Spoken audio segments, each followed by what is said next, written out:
नमस्कार दोस्तों, स्वागत है आपका अपने यूट्यूब चैनल पर। तो चलिए शुरू करते हैं। अध्याय 5। राज्य राजा और एक प्राचीन गणराज्य। चुनाव का दिन। जब शंकरन उठा तो उसने देखा कि उसके नाना नानी वोट डालने जा रहे थे। दरअसल वे चुनाव केंद्र पर सबसे पहले पहुंचना चाहते थे। शंकरन जानना चाहता था कि आखिर इतने उत्साहित क्यों हैं। उनके नाना जी उन्हें जल्दी समझाने की कोशिश की और कहा, आज तुम अपने शासकों का चुनाव करने जा रहे हैं।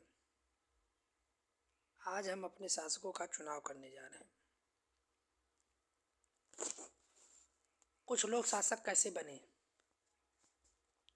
लगभग 50 वर्षों में हमने शासकों का चुनाव मतदान के जरिए करते आ रहे हैं।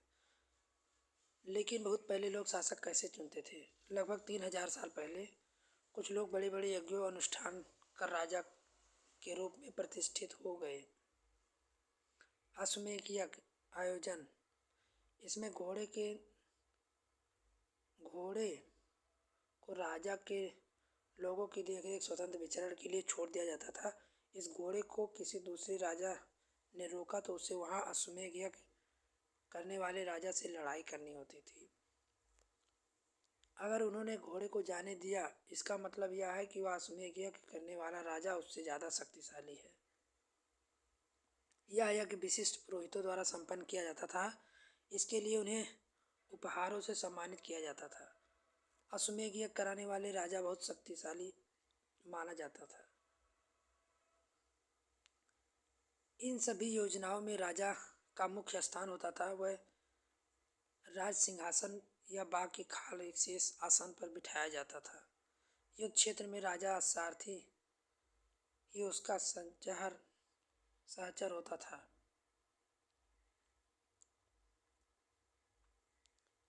विजयों तथा अन्य गुण का गान करता था।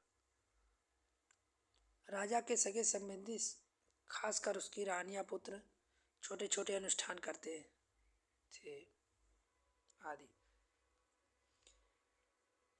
इस यज्ञ में उपस्थित होने वालों की एक सूची बनाओ। पेशे के आधार पर वह कौन कौन से वर्ग शामिल थे। वर्ण। उस समय 4 सामाजिक वर्ण थे: ब्राह्मण, क्षत्रिय, वैश्य, शूद्र। ब्राह्मणों का काम वेद का अध्ययन करना, जिसके लिए उपहार मिलता था। क्षत्रियों का काम युद्ध करना, रक्षा करना। वैश्य का काम खेती, पशुपालन, व्यापार।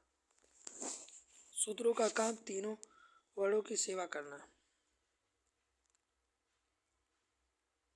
जनपद। महायज्ञ कराने वालों राजा अब जन के राजा ना होकर जनपदों के राजा माने जाने लगे।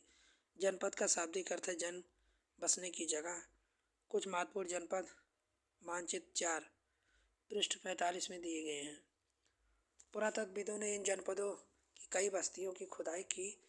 दिल्ली में पुराना किला, उत्तर प्रदेश में मेरठ, हस्तिनापुर, एटा के पास अंतरंजी खेड़ा प्रमुख थे।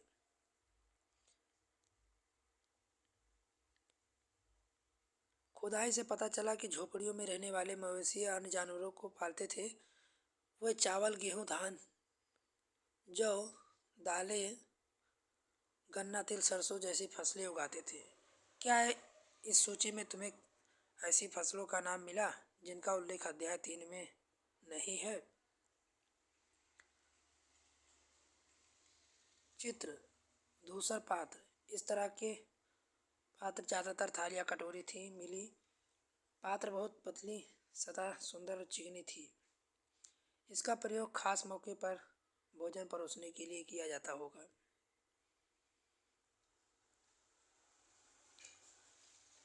लोग मिट्टी के बर्तन भी बनाते थे। इसमें से धूसर और लाल रंग के होते थे।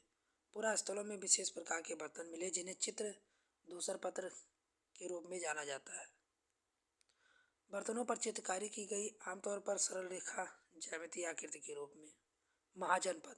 करीब 2500 साल पहले कुछ जनपद महत्वपूर्ण हो गए, महाजनपद कहा जाने लगा, जिन्हें अध्याय 4 में महाजनपदों को दिखाया गया है।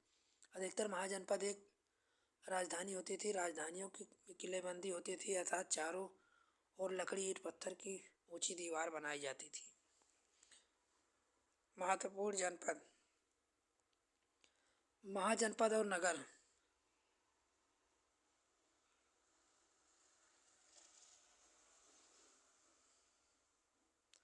ऐसा लगता है कि लोगों ने राजाओं के आक्रमण से डर कर अपनी सुरक्षा के लिए किलों का निर्माण कराया। इस तरह के किले अंदर में रहने वाले लोगों के क्षेत्र के नियंत्रण करना भी सरल हो जाता था। इस तरह की विशाल दीवार बनाने के लिए व्यक्ति के लिए व्यापक योजना की आवश्यकता थी। लोगों की संख्या में ईंटों पत्थरों इंतजाम करना था।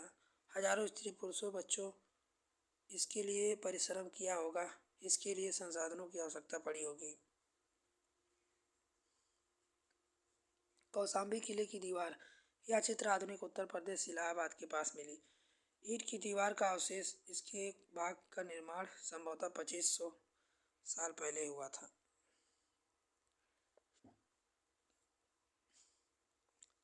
अब राजा सेना रखने लगे। सिपाहियों को नियंत्रण वेतन देकर साल रखा जाता था।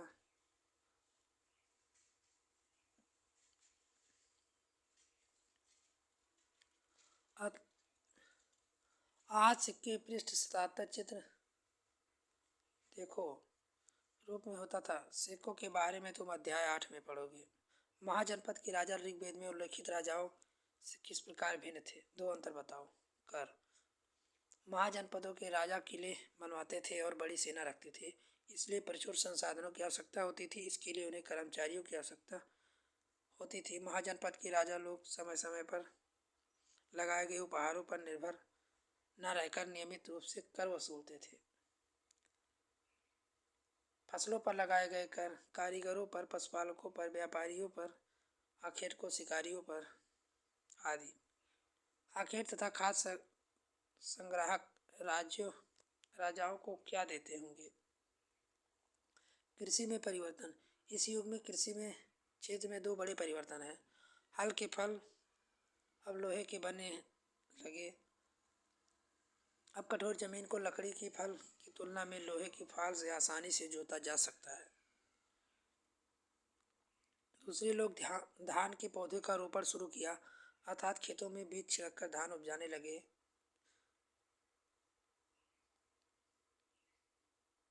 धान उपजाने के बजाय धान के पौधे तैयार कर उनका रोपण शुरू किया।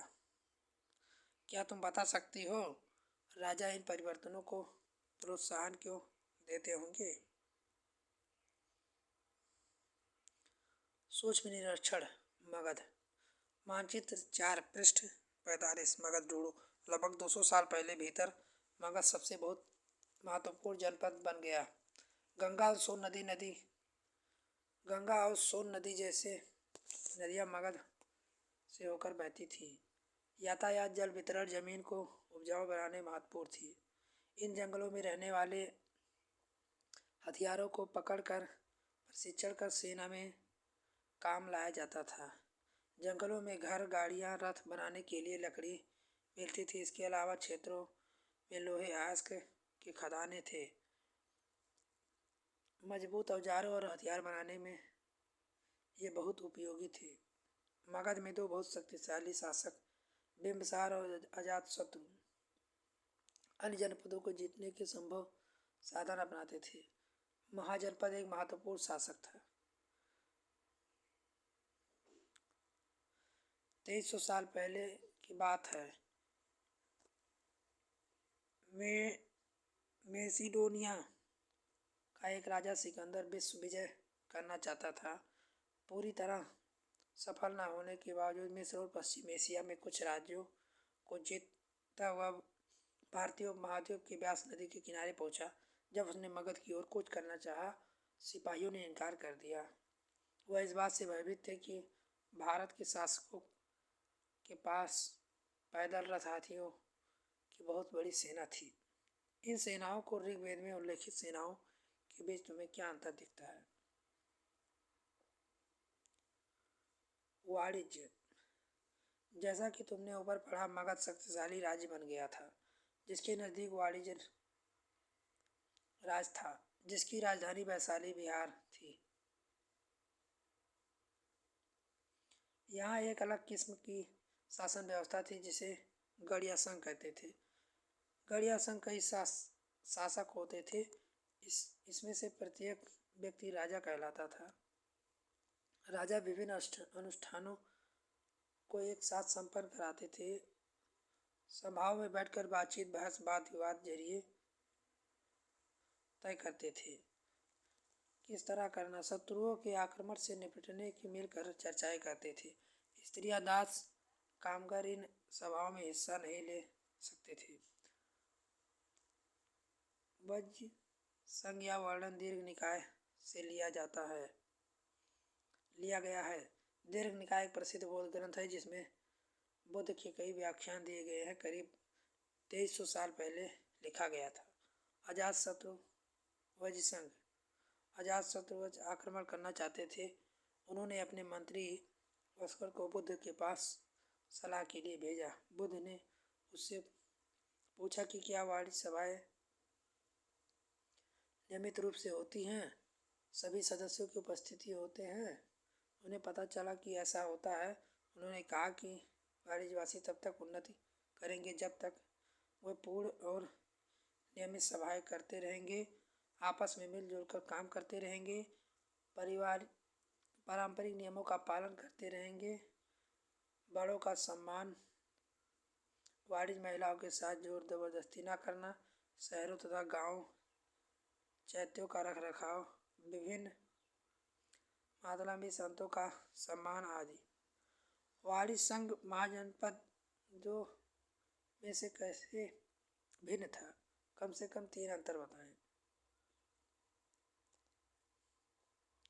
कई शक्तिशाली राजा संघों को जीतना चाहते थे। इसके बावजूद उनका राज्य लगभग 1500 साल पहले तक चला। इसके बाद गुप्त शासकों का गढ़ संघ विजय प्राप्त कर उन्हें अपने राज्य में शामिल कर लिया। इसके बारे में अध्याय 9 में आप पढ़ोगे। कल्पना करो वैशाली के उस सभासार में तुम अंदर झांक रहे हो जहां मगध के राजाओं का द्वारा आक्रमण का सामना करने के विषय पर चर्चा की जा रही है। तुमने क्या सुना? उपयोगी शब्द: राजा, अश्वमेध, वर्ण, जनपद, महाजनपद, किलेबंदी, सेना, कर, पौधारोपण, गढ़ अथवा संघ। आओ याद करें। सही या गलत बताओ। नीचे दिए गए खानों में निम्न शब्दों को भरो। समाज के वह कौन से समूह थे जो गणों की सभाओं में हिस्सा नहीं ले सकते थे? आओ चर्चा करें। महाजनपदों के राजाओं ने किले क्यों बनवाए? आओ करके देखें। क्या तुम्हारे राज्य में प्राचीन जनपद थे? अगर हाँ तो उनके नाम लिखो। अगर नहीं तो राज्य में सबसे नजदीक पड़ने वाले जनपद का नाम बताओ।